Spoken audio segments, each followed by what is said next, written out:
Merci encore et tout de suite nous recevons Alexandre Pénas. Vous savez, c'est le rédacteur en chef de Kéros, tout le monde connaît Kéros ici évidemment, sinon on va vous rappeler ce que c'est. Et puis il revient de Russie, il en a fait évidemment un reportage et on en parle tout de suite sur Toxin. La matinale Toxin, 7h30, 9h30, à la volée. Et à la volée, on est très heureux de recevoir Alexandre Pénas. Bonjour. Bonjour Clémence. Et merci beaucoup d'être avec nous ce matin, cofondateur et rédacteur en chef de Kéros. Est-ce que vous pouvez rappeler, représenter Kéros pour tous nos auditeurs ? Kéros est un média qui existe depuis 2012, qui est d'abord un média papier, qui est vite devenu présent sur la scène médiatique, le web, en Belgique et en France.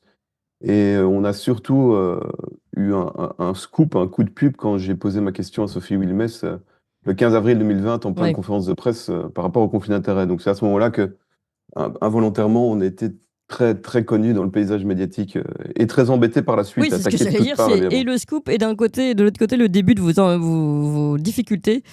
Le début de nos gros ennuis, où ils ont enlevé nos aides publiques, nos aides à la presse, au fait, puisqu'on avait des aides à la presse publique, où ils m'ont enlevé ma carte de presse et où ils nous ont attaqué de toutes parts, surtout la caste, comme je l'appelle, la caste médiatico-politique. Oui. D'accord. Et donc là, vous avez décidé de partir en Russie. On va peut-être passer un extrait de la bande-annonce de votre reportage avec Pénas et vous allez nous expliquer pourquoi et ce que vous avez vu. C'est tout simplement une école de Donetsk, dans le Donbass, qui, il y a 3 jours, a été bombardée par un drone. On n'est pas à Gaza ici, mais ils tuent des enfants et ils attaquent des habitants constamment. It's unfair what we see in Western media. That's it, because it's not our reality. And we just want for other people, for people all over the world to see what the reality is. And there are different points of view. It is hard, and we just want some support, sympathy, empathy, and we don't want to be blamed. Voilà, donc on entend ici ces Ukrainiennes donc, qui disent c'est pas vrai ce qu'on entend dans les... Donetsk. Voilà, vous allez nous raconter. Mais elles disent c'est pas vrai ce qu'on entend dans les médias occidentaux et ça fait du mal parce que c'est pas du tout notre réalité et ces images d'une école bombardée. Alors bombardée, là je sais pas si on a entendu dans l'extrait, mais bombardée par les Ukrainiens. Oui, c'est très compliqué parfois de comprendre ici ce qui se passe. En fait, depuis 2014, et là on était dans une école de Donetsk. Et avant, on avait vu cette banque qui avait été aussi bombardée avec des gens à l'intérieur. C'était un vrai carnage sur une grande avenue à Donetsk. Les gens ne comprennent pas que, en fait, beaucoup de personnes ne comprennent pas que depuis 2014, en fait, le Donbass est bombardé par ce que j'appelle, c'était pas Zelensky à l'époque, mais l'armée de Zelensky, ou en tout cas le pouvoir central de Kiev. Et donc je parle de Gaza parce que on peut comparer le Donbass à une forme d'entité bombardée par son gouvernement en fait. Oui. Et c'est ça qui explique. Ces jeunes filles étaient très émouvantes parce que en fait la première question qu'elles ont posée, on avait une conférence de presse juste avant, c'était elle était vraiment liée à leur image. Elles voulaient que le monde entier ait une image positive du Donbass, et elles étaient outrées de voir le contraste entre ce qu'elles vivaient et ce qu'elles entendaient dans les médias occidentaux. Et donc c'est toute l'histoire des mensonges en fait des mensonges de la propagande permanente, et il n'y a pas plus intéressant qu'aller voir sur place pour justement entendre ce que disent et ce que vivent. Je pense que déjà partir, c'est accepter d'aller au-delà de la propagande, parce que je pense que la caste médiatico-politique, comme je l'appelle, tue la curiosité. Elle veut réduire le plus grand pays du monde à une entité géographique qui serait remplie de barbares qui veulent nous envahir. Et donc à partir de là, je pense qu'on fera un micro-trottoir dans la rue, on demanderait c'est quoi pour vous la Russie ? On serait très étonnés, beaucoup de gens nous auraient dit Poutine, dictature. Et quand on arrive à Moscou, c'est tout à fait autre chose. En fait, c'est un autre monde que celui qu'on nous dit. Alors, j'ai pas la prétention de dire que je connais la Russie.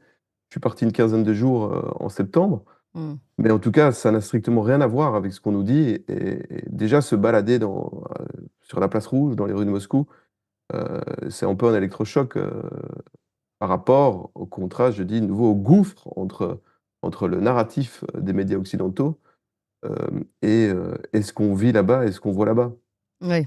Vous avez fait, dans votre reportage, on peut le voir aussi, vous avez fait la rencontre d'un soldat américain qui, Ouais. lui, alors il a fait un choix très particulier. Hein. Il a décidé de se battre du côté russe.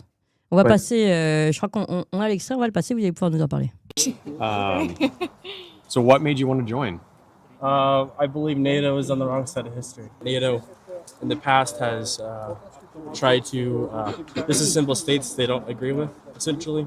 Libya, Iraq, Yugoslavia. You can try to look at history from a certain perspective. Russia wants to protect people that are Russian ethnically. They speak the Russian language in Ukraine, and they feel oppressed. They're getting killed. What would you want Americans to know about this conflict and what you're doing here? You don't have to pick one side just because the establishment picks it. You don't have to say, I support Ukraine just because they've been invaded, because there's a lot of context to the history. It's not black and white. I suggest you actually go try to learn what the Russian people are saying. Ça, c'est quand même incroyable. Hein. Ça va faire du bruit. Hein, Ouais, ça. ouais, c'est un jeune, hein, il a 23 ans et donc il décide. Il faut savoir qu'il dit à ses parents qu'il est en voyage touristique pendant 1 an. Hein. Et donc personne n'est au courant qu'il est en train de se battre. Je souhaite qu'ils soient encore vivants. Et donc là, on est près de Nijni Novgorod, on est donc en Russie. Et donc il a décidé de rejoindre les forces ukrainiennes, je précise bien ukrainiennes, je veux dire russes, qui se battent pour la libération du Donbass. Et c'est ça qui est très compliqué dans cette question identitaire, parce que des gens me disaient, mais dans le Donbass, ils se considèrent comment? Alors, il faut imaginer, on est dans un pays, à l'est d'un pays, et tout d'un coup, notre propre gouvernement nous bombarde. On se dit, on considère qu'on a l'identité du pays, donc la plupart, il y a des soldats qui m'ont dit, moi je me sens ukrainien. Mais ils sont à la fois, et ça on n'arrive pas à comprendre, surtout quand on est français ou belge, ils se disaient à la fois ukrainiens avec, en même temps, l'identité russe, oui. ils étaient russophones et russophiles. Mais une fois qu'ils ont été bombardés par le gouvernement de Kiev, évidemment qu'ils se sont rapprochés de leur sauveur, ce qui a tout son sens. Et donc, mais ils se sentent ukrainiens, et certains m'ont dit, je me bats contre l'impérialisme occidental, en fait. Je suis ukrainien, du Donbass, russophone, russophile, mais je me bats pour une Ukraine libérée de Zelensky, libérée de l'Occident, libérée des États-Unis. Voilà, et cet Américain qui parle a très bien compris. Toutes les guerres sont les mêmes. C'est toujours l'OTAN, je veux dire plus ou moins les mêmes, c'est toujours l'OTAN qui s'immisce dans les relations internationales pour ses intérêts propres, pour les matières premières. Voilà, ça a toujours été la même chose. Et on est dans une guerre froide 4.0 qui se renouvelle et qui résonne. Je pense qu'il faut toujours dire que la guerre, c'est à la fois des subsides déguisés de nos gouvernements à des industries, au complexe militaro-industriel, dont parlait déjà Eisenhower dans les années 60, hein, lors de son discours de fin de mandat. Mais c'est aussi une manière de traire les Français, c'est le cas de le dire avec ce qui se passe avec vos paysans, là où ils sont en train de massacrer les cheptels. Donc ils vont traire les Français pour à la fois divertir l'opinion et la focaliser sur un ennemi faux. C'est faux, évidemment. Hein. Les Russes n'ont aucune intention de nous envahir et ne nous veulent pas du mal. Alors attendez, à ce sujet, Alexandre Pénas, c'est important. On a entendu récemment Vladimir Poutine rappeler qu'il ne souhaitait pas envahir l'Europe. Il dit, je l'ai répété plusieurs fois, je ne souhaite pas, mais si les Occidentaux viennent, eh bien, nous répondrons.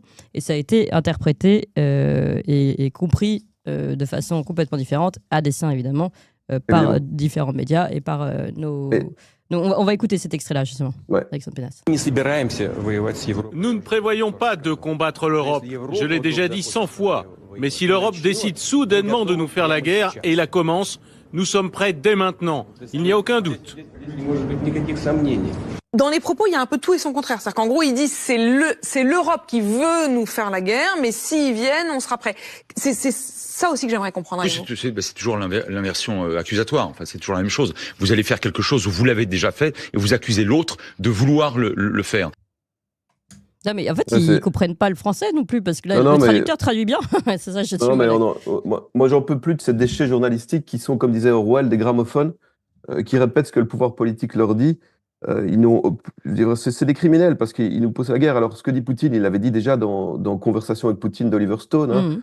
Il faut absolument voir ce Oui, c'est vrai. reportage qui dure plus de 4 heures, où on rencontre quand même un président, quoi qu'on pense de lui, qui a une hauteur intellectuelle et une capacité de répondre à des questions aussi dérangeantes que n'ont aucun de nos dirigeants, quoi. Oui. Quand on voit Et une vision sur le temps long aussi. Hein. une vision sur le temps long, évidemment. Alors, évidemment, on lui reproche d'avoir fait plusieurs mandats, mais ici, de toute façon, c'est la même chose. C'est entre père et fils, ils se reproduisent, et ils font de la politique depuis 30 ans. Oui, puis regardez C'est tout Angela à fait... Merkel, elle a cumulé Ouais, c'est ça. Ouais, ouais. Et puis, en fait, tous continuent aussi. Mais il y a une vision sur le long terme, et je pense que Poutine n'est pas du tout belliciste. Et ce qu'il dit, il a raison de dire ça, évidemment. Il dit, d'abord, ils n'ont pas les capacités militaires d'envahir toute l'Europe. Ils ont déjà du mal à tenir leurs frontières en Russie. Mais évidemment, il prévient, si vous nous attaquez, et là on est plus dans la riposte nucléaire, hein, si vous nous attaquez, on répondra. Est-ce que c'est pas une logique? Il faut quand même se souvenir de la crise des missiles à Cuba, hein. C'était juste inversé. Et là, les États-Unis étaient prêts à lâcher la bombe nucléaire. Donc on est toujours dans une accusation. Ils répètent sans cesse le même mantra, les journalistes. Les Russes sont méchants, ils vont nous attaquer. Mais voilà, c'est pas du tout ce qu'on voit là-bas. On voit surtout un peuple résistant. Dans le Donbass, c'est incroyable en Ukraine. Là, je reviens sur l'Ukraine. On a un peuple résistant, bombardé depuis maintenant plus de 10 ans, 11 ans, avec, quand j'étais à Gorlovka, des maisons complètement détruites, avec des centaines de personnes mortes en allant à l'école, en attendant le bus, des enfants qui ont été tués. Voilà, c'est la réalité. Les gens, de toute façon. Et pardon, juste Alexandre Pénas, quand vous dites les bâtiments détruits et bombardés, c'est pas les bâtiments détruits et bombardés par la Russie, parce que non. En fait, ce qu'il y a, c'est qu'à un moment donné, il y a eu des sièges, et donc la Russie a aussi riposté. Mais les drones qui tirent sur le Donbass, c'est la hantise, hein, vraiment des militaires, des civils là-bas. C'est plus, je veux dire, c'est pas les drones russes. Je veux dire, cet immeuble où cette personne sort, cet habitant sort, qui était touché, frappé par un missile Heimer, c'est pas un missile russe. Alors évidemment, je me fais pas d'illusions. Il y a de la propagande dans chacun des camps, hein. Je dis pas que les Russes sont parfaits. Ils ont envie de donner une image ouais, on a aussi envie de donner une image de soi positive. Mais quand on rencontre des gens, quand ils nous expliquent ce qu'ils vivent, et de toute façon, je suis pas le premier, hein. Alors Bonnel y était plusieurs fois. Elle a parlé de génocide. Je rappelle qu'Amnesty International, à l'époque, quand il pouvait encore un tout petit peu parler, avait dit au moins 15-20 000 morts. Et un rapport de l'ONU aussi le montre, depuis 2014, les morts dues au gouvernement de Kiev. Donc voilà, si la Russie était le grand méchant, la grande méchante, je le dirais. J'ai pas d'intérêt. Et on n'a pas d'intérêt, que ce soit les autres journalistes comme Christelle Léand, Laurent Braillard, Anne-Laure Bonnel ou moi, on n'a pas d'intérêt à défendre le Donbass ou la Russie. On cherche la vérité, tout simplement. Oui. Mais la vérité n'a plus lieu d'être dans nos sociétés. On est arrivé à un point où, même quand on montre les faits, les gens détournent l'attention ou nous disent que A et B, en fin de compte. On est vraiment dans une ère de post-vérité dramatique. Je voudrais aussi dire, Clémence, qu'il y a quand même quelque chose qui est intéressant en Russie, c'est que la cancel culture par rapport, donc la destruction de toute référence à l'Ukraine n'existe pas. Il y a encore une chaîne de resto qui s'appelle Ukrainia. Il y a des stations de métro où il y a des fresques, on les a pas, des fresques qui rappellent la vie en Ukraine, une station qui s'appelle Kiev, une station de train aussi qui s'appelle Kiev. Il y a des références à l'Ukraine partout. Par contre, je voudrais dire aux auditeurs qu'en Ukraine de l'Ouest et centrale, on a détruit des millions de livres. Oui, oui. On a fait un véritable autodafé. Oui, on a changé Tous les le nom livres. des ponts, des villes, des rues. Tout à fait. Et certains qu'on a remplacés par le fasciste, le nazi Bandera, Stepan Bandera. Et donc, on a gommé toute référence à l'Ukraine, Oui. toute référence à la Russie. Mais pourquoi? Pourquoi on censure aussi celui qui a un autre discours? Pourquoi on empêche Stockson de parler? Pourquoi on empêche Keros de parler? Pourquoi on nous muselle s'ils sont tellement amoureux de la liberté d'expression? parce qu'ils ne sont pas là pour informer. Les médias sont un outil de propagande, et quand certains disent ils font mal leur boulot, non, ils le font très bien en fait. Ce sont des outils de relations publiques comme Édouard Bernays en parlait au début du XXe siècle, qui a d'ailleurs poussé à la Première Guerre mondiale un peuple américain qui ne le voulait pas. Voilà. Et on est dans la même chose alors que le peuple français, belge et les autres sont en train de crever sous les taxes. Ici, le gouvernement belge vient de prendre de nouveau des taxes indirectes comme la TVA, avec d'ailleurs un euro qui vaut de moins en moins et un pouvoir d'achat qui est complètement réduit. Hein. Je viens d'interviewer Jovanovic qui l'a bien expliqué par rapport à la crise de 2008, où c'est complètement un coup d'État mondial, la crise de 2008, où ils nous ont tout volé et où maintenant on nous demande de travailler jusqu'à 65, je crois, en France, 67 en Belgique. C'est un véritable scandale et on désespère un peu que les gens se réveillent pour faire une lutte verticale plutôt que se battre comme ça contre un peuple russe dont on a énormément à apprendre. C'est d'une richesse inouïe, leur culture. C'est fantastique. Et moi, je ne rêve que de retourner en Russie, leur montrer le documentaire qui j'espère, sera terminé fin janvier, et revoir les Russes qui ont énormément, je le répète, énormément à nous apprendre, avec leurs défauts, avec leurs qualités. Et Alexandre Pénas, dernière question. Vous avez eu des difficultés, peut-être en revenant dans votre pays après ce reportage. Est-ce que vous avez eu des critiques particulières, des difficultés particulières suite à ce reportage? Non, non, à ma connaissance, non. Bon, la sûreté de l'État m'a à l'œil depuis longtemps, donc oui. Ce qu'il faut savoir, c'est que quand je quitte le territoire de l'Union européenne, je suis systématiquement, ça sonne quoi. Normalement, tu passes, tu montes ton visa et là normalement on passe. Et systématiquement, je suis mis de côté. Je suis mis de côté pour un contrôle spécial. Un contrôle spécial par un agent des douanes. Donc je suis fiché au fait. Et j'étais à la police. Ils m'ont dit va à la police pour savoir pourquoi. Et personne ne sait pourquoi je suis fiché. Donc c'est clair que maintenant, ayant été en Russie, donc quand je reviens de nouveau, là vous êtes encore plus fiché là. Il me faut un contrôle spécial, mais non. Ce qui m'a étonné, c'est la réaction des gens qui pensent que ça va. Il y avait pas quand tu faisais tes interviews, il y a des gens derrière toi qui écoutaient ce que tu disais, mais non, en fait, c'est vrai. Ils nous ont amenés, c'était organisé, c'était un press tour, mais non, je pouvais poser toutes les questions que je voulais. Quand j'ai rencontré le président de la République populaire de Donetsk, Denis Pouchiline, je pouvais lui poser toutes les questions que je voulais. Il n'y avait pas de censure. Et je mets en défi les gouvernements belges ou français d'inviter des Russes et de leur permettre comme ça de faire un tour. Hein. On va aller poser la question à Ursula von der Leyen. Hein. Je rappelle que RT a été fermée et qu'elle a été fermée notamment après une question posée par la rédactrice en chef de RT à Emmanuel Macron. Donc vous voyez. Ouais, c'est tout à fait ça. Si on fait la comparaison. Et si vous suivez l'actu, hein, donc je vois hier un nouvel emprunt européen. Donc il se demande comment financer l'Ukraine 2026-2027 et on voit Ursula von der Leyen. Et il y a un nouveau emprunt européen commun. Et ils pensent dans un emprunt européen ou bien d'aller dégeler les avoirs russes immobilisés ici, surtout en Belgique, hein, chez Euroclear, qui est bien connu pour les fonds libyens que Renders il a piqué dans la caisse, hein, Didier Renders, qui n'est toujours pas en prison. Hein. Et cette ordure de Sarkozy, hein, qui devrait être derrière les barreaux pendant 30 ans, qui a fait 21 jours, puis qui écrit un livre qui va encore se vendre à des centaines de milliers d'exemplaires, il va encore se faire de l'argent là-dessus. Donc on est, Clémence, dans un grand spectacle, dans un immense spectacle dont il faut sortir. Et il faut casser le spectacle. C'est notre but à tous, quoi. Merci beaucoup Alexandre Pénas de Kairos et donc rédacteur en chef de Kairos, cofondateur de Kairos aussi. Ce reportage est retrouvé début janvier, vous nous le direz quand il sera sorti? Oui, évidemment, fin janvier. On va lancer un crowdfunding aussi parce que c'est un peu difficile. Donc pour justement ce documentaire, et tout sera sur le site. On partagera le teaser avec Toxin si ça vous dit. Évidemment, avec plaisir. Voilà.